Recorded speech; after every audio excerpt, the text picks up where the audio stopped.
회사에서 급한 일이 생겨 오후에 지방 출장을 다녀온 나는 밤 9시가 조금 넘은 시간에 집에 들어섰다. 현관문이 열리자 반가운 얼굴이 나를 맞이했다. 아내는 물론 그녀의 가장 친한 친구 미영도 함께 있었다. 두식 오빠 오랜만이네.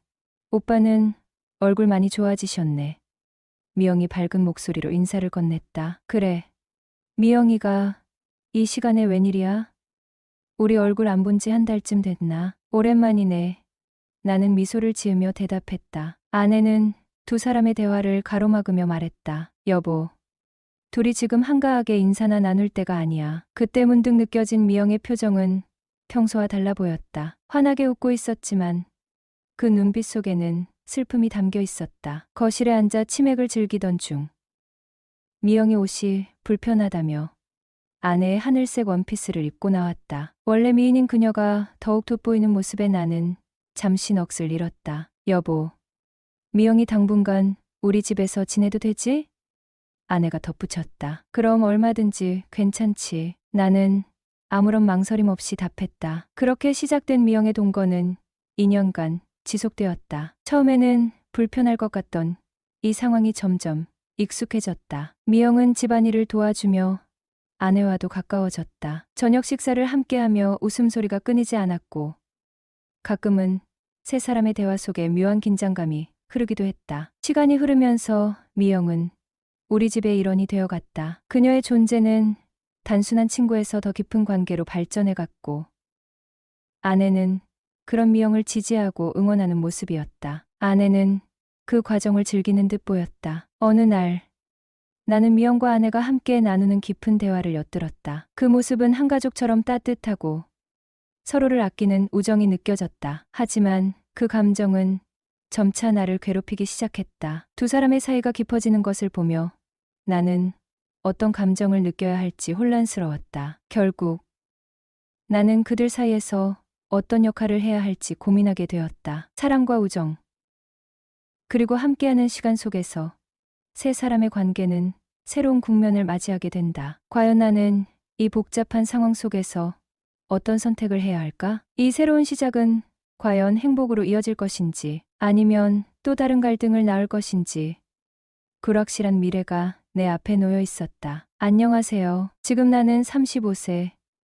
3살 어린 아내와의 결혼 생활이 벌써 8년 차에 접어들었다. 서울 근교에서 할아버지 때부터 농사를 짓던 우리 집은 주변의 택지, 개발과 신도시 건설로 인해 땅값이 폭등했다. 아버지는 졸지에 졸부가 되었고 그때 받은 토지 보상금으로 땅과 건물을 사두었다. 지금 그 시세는 수십 배로 올랐다. 모든 재산은 아버지 소유이지만 나는 27살의 어린 나이에 장가를 가서 두 아이의 아버지가 되었다. 아버지는 손주들을 너무 아껴주셨고 그 덕분에 나는 좋은 환경에서 아이들을 공부시켜야 한다며 서울의 아파트 한 채와 작은 사업체를 차려주셨다. 덕분에 우리는 비교적 부유하게 지내고 있다. 하지만 이처럼 안정적인 삶 속에서 나는 불안한 감정을 느끼기 시작했다. 결혼이 너무 이른 결정이었나 싶다. 아내와의 관계는 예전 같지 않다. 다투는 일은 없지만 8년을 함께하다 보니 서로에게 질리게 된 듯하다. 예전의 설렘은 사라지고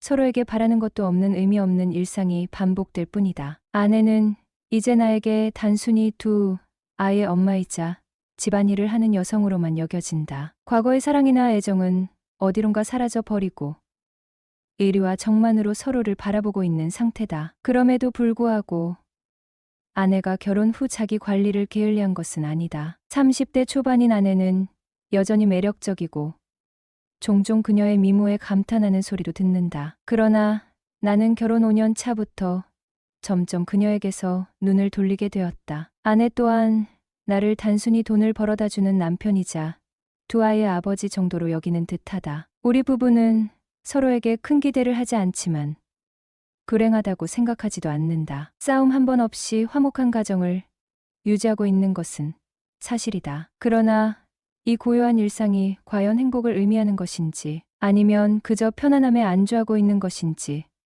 스스로 묻곤 한다. 어쩌면 우리는 서로에게 기대하는 감정이 식어가고 있는 것일까? 그와 동시에 서로를 향한 감사와 애정의 감정도 잃어버린 것은 아닐까? 행복의 정의가 무엇인지 다시금 고민하게 되는 요즘이다. 그때 마침 아내의 친구 미영과 함께 살게 되었다. 나는 미영이 가엾게 느껴졌다. 그녀는 아내보다도 훨씬 미인이다. 20대의 아가씨와 비교해도 전혀 뒤지지 않는 몸매에 나이보다 한참 더 젊어 보인다. 솔직히 말하자면 20대 중반이라고 속이고 대학 국학생과 소개팅에 나가도 인기를 끌 여자다. 특히 그녀의 눈 밑에 약간의 다크서클이 보일 때와 왕방울만한 눈을 보면 그녀의 미모에 감탄하지 않을 수 없었다. 가끔 부부 동반으로 만나 식사를 하거나 나들이를 가면 저런 아내가 있다면 얼마나 좋을까 하며 그녀의 남편을 부러워하곤 했다. 그런데 그런 미인을 두고 바람을 피운 남편을 이해할 수가 없었다. 미영은 무능력한 남편과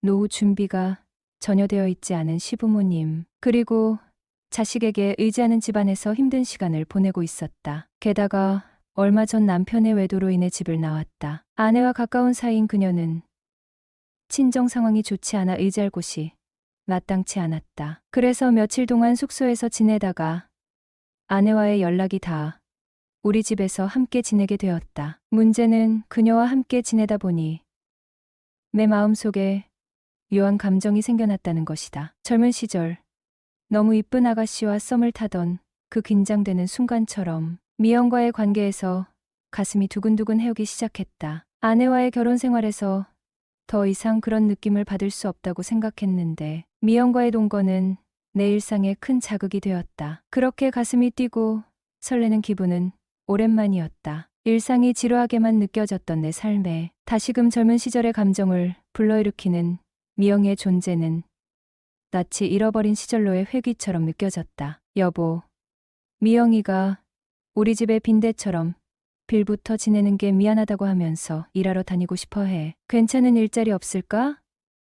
아내의 말에 나는 잠시 생각에 잠겼다. 그녀의 나이가 어중간하고 경력이 부족해 알바 자리를 찾는 것도 쉽지 않을 터였다. 그렇다고 식당 같은 곳에서 험한 일을 하게 할 수도 없고 우리 집에서 영원히 지낼 수는 없는 노릇이었다. 그럼 우리 회사에서 최저임금으로 계약직으로 일하는 건 어때? 격리 업무도 보고 비서 역할도 하면서 사무실, 청소 같은 허드렛 일도 도와줄 수 있을 거야. 생판 모르는 사람 밑에서 힘든 일을 하는 것보다는 훨씬 나을 것 같아. 내 제안에 아내의 얼굴이 환해졌다. 정말 좋은 생각이야. 그녀도 만족스러워했고 그렇게 다음 날부터 미영은 내 사무실에서 일을 시작하게 되었다. 미영의 새로운 시작은 그녀에게 안정감을 주었고 우리 가족에게도 새로운 변화를 가져다 주었다. 평범한 일상이었지만 그 안에서 느껴지는 작은 설렘은 우리 모두에게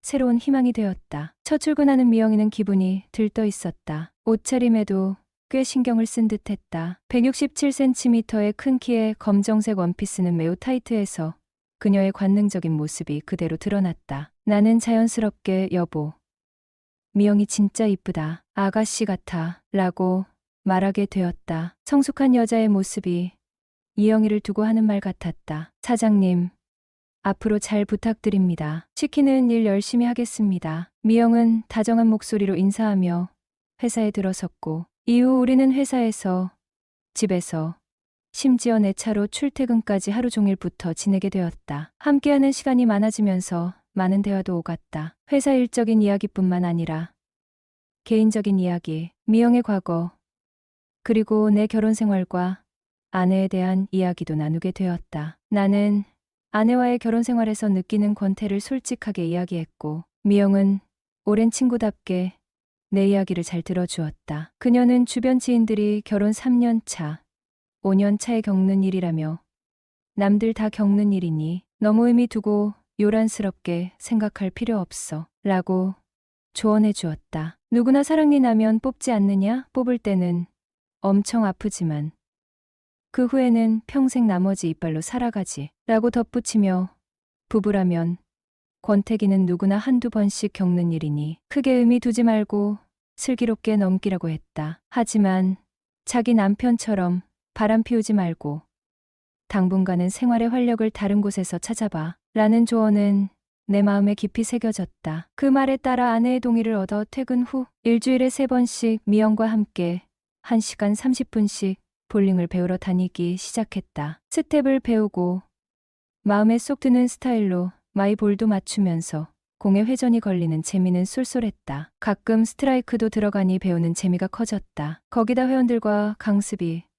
끝난 후 시원한 치맥 한 잔을 나누면 세상 부러울 게 없었다. 볼링 회원들은 미영을 내 아내라고 생각했다. 아내 친구라고 말하면 이상하게 여길까봐 굳이 설명하지 않았다. 언제까지 강습받을지도 모르고 생판 모르는 사람들에게 아내 친구가 돌싱이라고 형편이 좋지 않아 우리 집에 얹혀 살고 있다는 이야기를 할 수는 없었다. 그냥 아내 친구라고 하니 그런가 보다 했고 나는 그걸로 충분했다. 결국에는 얼마 가지 못해 걱정했던 일이 벌어지고 말았다. 한 달에 한 번 가지는 볼링 모임 회식 후 집으로 돌아가는 길에 우리는 마음에 이끌려 집으로 곧장 가지 않았다. 아내 얼굴을 보기에도 미안했고 한 집에 함께 사는 게 신경 쓰였다. 이러다간 더 큰 사달이 나겠다 싶어 아내에게 미영을 집에서 내보내는 게 어떨까고 말했더니 아내는 말도 안 되는 소리, 오갈 데 없는 애를 함께 지낸 지 얼마나 되었다고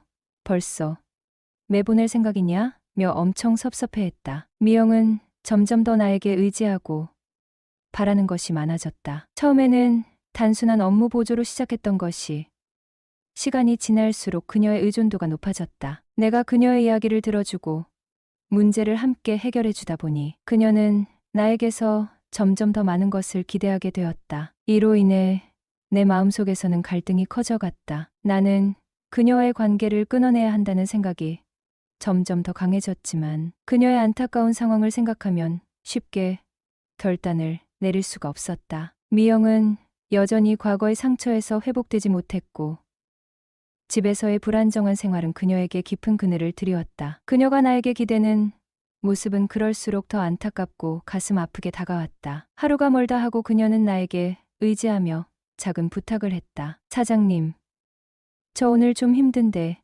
얘기 좀 들어줄 수 있어요? 라는 말에 내 마음이 흔들렸다. 그녀의 눈빛 속에 담긴 애처로움은 나를 더욱 끌어당겼고 나는 그 부탁을 거절할 수 없었다. 이렇게 계속 이어지는 대화 속에서 나는 점점 더 그녀의 감정에 휘둘리게 되었다. 그녀에게 상처를 주고 싶지 않은 마음이 커지면서 나는 내 마음속의 불안함이 더욱 뚜렷해졌다. 그러나 더 이상 이 관계를 지속하는 것은 내가 아내에게 저지르고 있는 배신이자 결국 그녀에게도 상처를 줄 수밖에 없는 일임을 알았다. 내가 정말 이래도 되는 걸까? 라는 질문이 머릿속을 맴돌았다. 그러나 그녀의 상황과 아픈 과거를 떠올릴 때마다 마음이 아팠다. 이렇게 그럴 수도 없는데 라며 나 자신을 다독였지만 갈등은 더욱 커져갔다. 결국 미영의 의존이 깊어질수록 나는 점점 더 어려운